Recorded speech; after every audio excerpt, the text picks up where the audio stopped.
यं यं यं यक्षरूपं दशदिश विदितं भूमिकम्पायमानम् शं शं संहारमूर्तिं शिरमुकुटजटा शेखरं चन्द्रबिम्बम् दं दं दं दीर्घकायं विकृतनखमुखं चोर्ध्वरोमं करालम् पं पं पं पापनाशं प्रणमत सततं भैरवं क्षेत्रपालम् रं रं रं रक्तवर्णं कटिकटिततनं तीक्ष्णदंष्ट्राकरालम् खं खं खं घोषघोषं खख खख घटितं खच्चरं घोरनादम्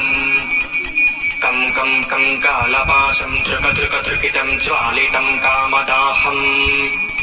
तं तं तं दिव्यदेहं प्रणमत सततं भैरवं क्षेत्रपालम् लं लं लं लं वदन्तं लललललितं दीर्घजिह्वाकरालम्